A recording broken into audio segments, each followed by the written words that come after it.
Yang pertama, peranan komputer dalam bidang telekomunikasi. Komputer dulu hanya digunakan untuk menghitung atau menyimpan data, mirip dengan kalkulator canggih. Namun sekarang, bayangkan komputer seperti tukang pos digital. Jika kamu punya data atau informasi, seperti file atau pesan, tukang pos ini bisa mengirimkannya kemana saja, dari rumah sebelah hingga negara lain, hanya dalam hitungan detik. Teknologi ini juga lebih murah dan cepat daripada menggunakan metode lama seperti pengiriman surat. Komputer juga bisa dipakai bersama, seperti berbagai satu printer dengan banyak orang. Jaringan komputer, yaitu LAN, WAN, MAN, Internet, adalah jalan raya yang digunakan komputer untuk saling mengirimkan paket data dari satu komputer ke komputer lain, baik dalam jarak dekat maupun jauh. Terdapat beberapa alasan perlunya pengiriman data atau informasi dari satu tempat ke tempat lain dengan memanfaatkan teknologi komunikasi. Di antaranya, yang pertama, transaksi sering terjadi pada suatu tempat yang berbeda dengan tempat pengolahan datanya atau tempat di mana data tersebut akan digunakan, sehingga data perlu dikirim ke tempat pengolahan dan dikirim lagi ke tempat yang membutuhkan informasi data tersebut. Yang kedua, penggunaan teknologi komunikasi yang didukung komputer sebagai sarana pengiriman data atau informasi seringkali lebih efisien dan murah dibandingkan dengan cara pengiriman biasa. Yang ketiga, suatu organisasi bisa melakukan sharing data jarak jauh melalui komputer. Kemudian yang keempat, penghematan biaya perangkat keras, di mana sebuah perangkat keras yang mahal dapat digunakan secara bersamaan dalam satu lokasi, misalnya printer, scanner, dan modem. Aplikasi komunikasi data terus berkembang, termasuk diantaranya pengecekan kartu kredit secara online, pemindahan dana dari satu bank ke bank lain secara elektronik, mesin pembayaran otomatis, sistem penjualan elektronis, dan sistem teks video seperti Prestel.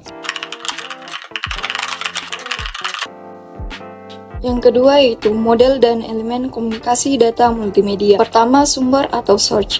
Bayangkan Anda ingin mengirim surat kepada seseorang. Anda atau pengirim menulis surat tersebut. Dalam konteks komunikasi data, sumber adalah tempat di mana informasi atau data pertama kali dibuat atau dihasilkan. Kemudian yang kedua yaitu pengirim atau transmitter. Setelah Anda selesai menulis surat, Anda memasukkannya ke dalam amplop, menulis alamat tujuan, dan mungkin menempelkan perangko. Proses ini seperti transmitter yang mempersiapkan dan mengkodekan informasi agar siap dikirim. Kemudian yang ketiga yaitu sistem transmisi atau transmission system. Setelah surat siap, Anda mengantarkannya ke kantor pos. Surat Anda akan melalui beberapa proses di jaringan pos, seperti diangkut oleh truk atau pesawat, hingga sampai di kota tujuan. Ini adalah analogi dari sistem transmisi, yaitu media yang mengantarkan sinyal atau data dari pengirim ke penerima, misalnya kabel, gelombang radio, dan lain-lain. Kemudian penerima atau receiver. Di kantor pos kota tujuan surat Anda diterima dan diproses lagi. Ini adalah tugas dari receiver, yaitu mengambil sinyal atau data yang diterima dari sistem transmisi dan mengubahnya kembali ke bentuk yang bisa dimengerti oleh penerima. Kemudian yang terakhir yaitu tujuan atau destination. Setelah surat diproses oleh kantor pos, surat diantarkan ke rumah penerima. Penerima kemudian membuka amplop dan membaca surat tersebut. Ini adalah analogi dari destination, di mana data diterima dan diinterpretasikan oleh perangkat akhir, seperti komputer atau smartphone. Secara singkat, proses ini adalah perjalanan dari data digital atau teks atau bit stream yang dikirim melalui gelombang analog atau sistem transmisi, hingga akhirnya diterima dan diubah kembali menjadi informasi yang bisa dipahami di tempat tujuan. Yang ketiga yaitu data dan sinyal. Yang pertama, sumber informasi. Di antaranya, sumber informasi dapat berupa informasi digital, teks atau informasi tekstual, atau informasi analog, misalnya suara. Kemudian, jika sumbernya analog, maka data perlu diubah menjadi bentuk digital agar dapat dikirimkan melalui sistem digital. Yang kedua, proses pengubahan dari analog ke digital. Di antaranya sampel.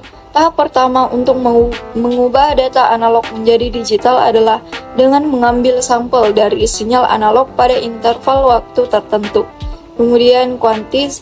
Setelah pengambilan sampel, nilai dari sinyal tersebut dikonversi ke bentuk angka yang terhingga, yaitu discrete. Kemudian encode. Kemudian data tersebut dikodekan menjadi bit 0 dan 1 agar bisa diproses oleh perangkat digital. Yang ketiga yaitu modulasi. Setelah data dikodekan, data digital tersebut dimodulasi atau diubah menjadi bentuk gelombang agar bisa ditransmisikan melalui media fisik seperti kabel atau udara. Yang keempat, transmisi melalui channel. Data digital yang sudah dimodulasi kemudian dikirim melalui saluran atau channel komunikasi. Saluran ini bisa berupa kabel, gelombang radio, atau media lainnya. 5. Proses penerimaan. Pada sisi penerima, sinyal yang telah ditransmisikan melalui saluran ditangkap oleh penerima dan melalui proses demodulasi atau deteksi untuk mengembalikan data ke bentuk bit 0 dan 1. Kemudian yang keenam, dekode. Data yang diterima diubah dari bit menjadi bentuk yang bisa dimengerti oleh manusia atau perangkat penerima. Jika sumbernya adalah sinyal analog, data kemudian dikodekan kembali ke sinyal analog.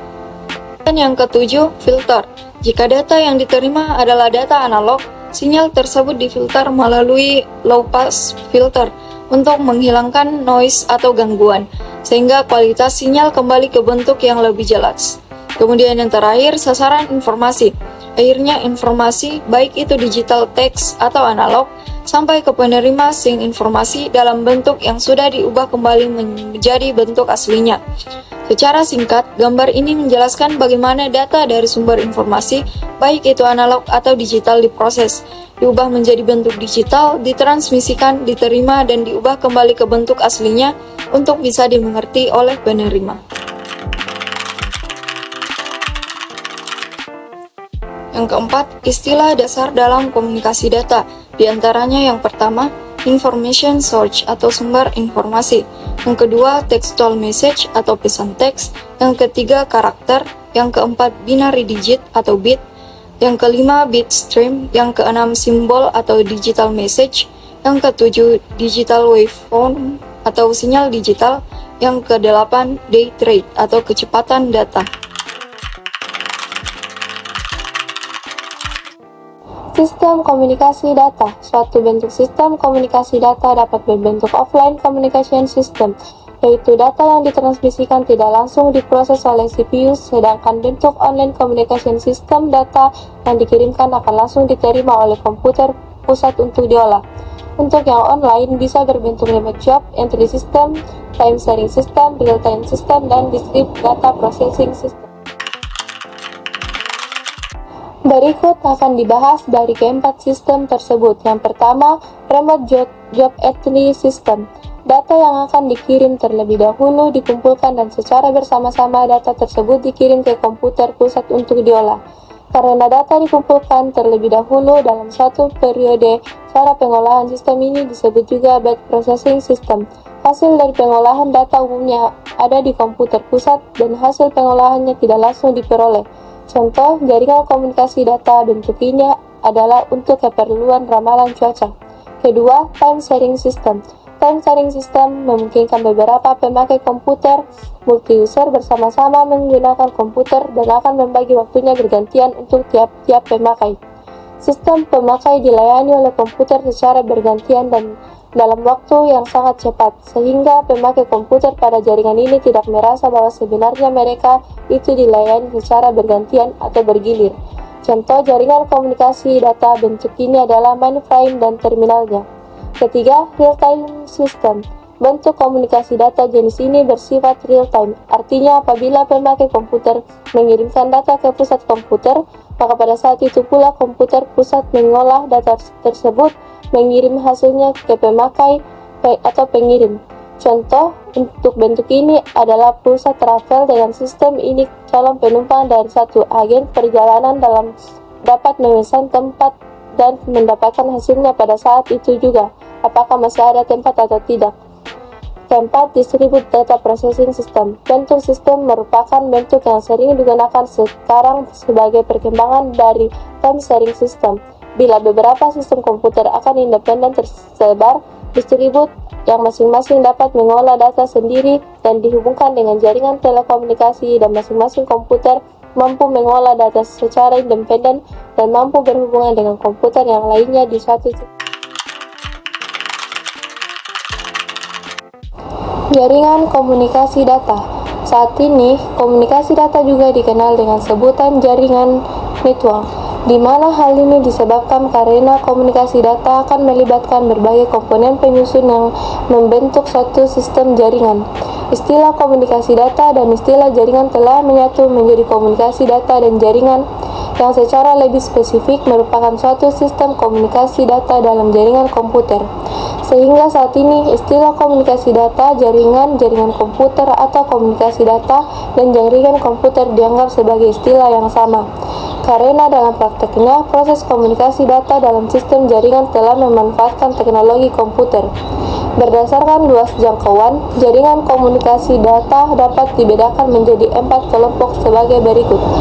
1. Workgroup. Tipe jaringan workgroup merupakan jaringan yang menghubungkan sejumlah komputer yang terbatas dalam sebuah ruangan seperti di dalam kampus. Tipe ini biasanya dimiliki oleh sebuah institusi, perusahaan, lembaga, dan dioperasikan secara mandiri. Kedua, LAN atau Local Area Network. Jaringan LAN merupakan jaringan komunikasi data yang luas jangkauannya meliputi suatu area lokal tertentu, seperti jaringan komunikasi data di suatu gedung. Sebagian tipe jaringan workgroup LAN biasanya dimiliki oleh sebuah institusi, perusahaan, lembaga, dan dioperasikan secara mandiri. Ketiga, MAN, Metropolitan Area Network. Jaringan MAN merupakan jaringan komunikasi data yang luas jangkauannya meliputi dalam suatu kota, seperti jaringan komunikasi data di kota Makassar. MAN bisa berbentuk oleh gabungan atau hubungan beberapa LAN. Keempat, WAN, Wide Area Network. Jaringan WAN merupakan jaringan komunikasi data yang luas jangkauannya meliputi antara kota atau antar negara, seperti jaringan komunikasi data pada internet. WAN berbentuk oleh 2 atau lebih jaringan yang digabungkan melalui router. WAN menggunakan media komunikasi publik. Biasanya suatu WAN terdiri dari sejumlah node penghubung. Suatu transmisi dari suatu perangkat diarahkan melalui node-node atau persimpangan internal menuju perangkat tujuan yang dituju. Node ini tidak berkaitan dengan isi data, melainkan dimasukkan untuk menyediakan fasilitas switching yang akan memindahkan data dari suatu node ke node lain hingga mencapai tujuan WAN. Diimplementasikan menggunakan salah satu dari 2 teknologi berikut, yaitu teknologi circuit switching dan teknologi packet switching.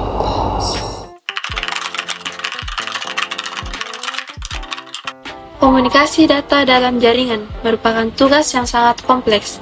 Oleh karena itu, diperlukan suatu struktur atau arsitektur protokol. Model arsitektur protokol jaringan yang paling tepat adalah dengan cara menyusun menjadi sejumlah lapisan layanan. Model arsitektur protokol jaringan dirancang dengan cara memecah permasalahan komunikasi data ke dalam unit-unit yang lebih kecil.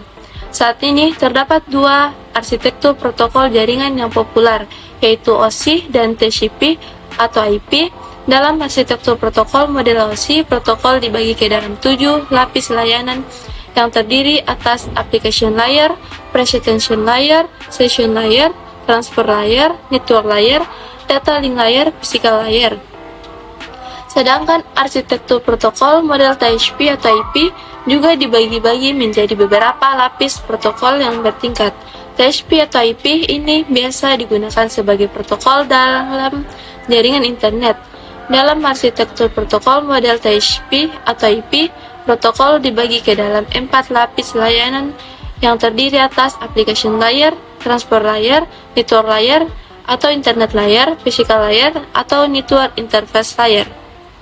Operasi dalam protokol TCP atau IP adalah pemindahkan PDU protokol data unit sebagai data yang dialirkan dari suatu sistem ke sistem lainnya dalam jaringan sebagai paket-paket data. Bentuk paket PDU untuk data yang ditransmisikan melalui jaringan yang menggunakan protokol model TCP atau IP ditampilkan pada gambar 1.5. Dalam struktur model yang berlapis ini, setiap lapis protokol akan melaksanakan bagian-bagian dari keseluruhan fungsi yang diperlukan dalam komunikasi data. Setiap lapis protokol akan diikuti oleh lapis protokol yang lebih rendah.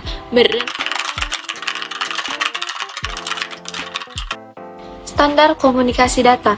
Industrial telekomunikasi sudah sejak lama menerima bahwa diperlukan standar-standar untuk menentukan karakteristik prosedural, elektrik dan fisik dari suatu perangkat komunikasi. Pada awalnya standar ditentukan oleh pabrik pembuatannya. Hal ini akan menyebabkan pengguna bergantung pada sebuah pabrik untuk semua peralatan komunikasi atau komputer. Akibatnya komputer dari pabrik-pabrik yang berbeda tidak kompatibel antara satu dengan lainnya. Karena perkembangan pesat dari peranan komputer, maka para pakar telekomunikasi membuat suatu standar internasional. Pada saat sekarang ini, hampir semua aspek komunikasi data dan komputer ditangani oleh standar internasional yang berdasarkan rekomendasi dari berbagai organisasi. Adapun organisasi yang merekomendasikan standar internasional tersebut adalah ITU, International Telecommunication Union, Telegraph and Telephone. Tujuan utama adalah membuat standarisasi, menentukan apa yang diperlukan, acuan teknis dan operasi dalam telekomunikasi agar mencapai kompatibilitas pada tingkat akhir dan koneksi telekomunikasi internasional. Tanpa memperhatikan pada negara asal dan tujuan, ada 14 kelompok standarisasi yang direkomendasikan, yaitu 1. Operasi jaringan dan servis, 2. Prinsip akuntansi dan tarif, 3. Jaringan manajemen telekomunikasi dan maintenance jaringan, 4. On-site plan, 5. Jaringan data dan sistem terbuka, 6. Karakteristik sistem telematik, 7. Transmisi televisi dan suara, 8. Perlindungan terhadap dampak-dampak lingkungan elektromagnetik, 9. Aspek-aspek software umum dan bahasa untuk sistem telekomunikasi, 10. Keperluan pensinyalan dan protokol, 11. Tampilan transmisi end-to-end, jaringan dan terminal, 12. Aspek-aspek jaringan umum, 13. Jaringan-jaringan transport sistem dan peralatan, 14. Layanan multimedia.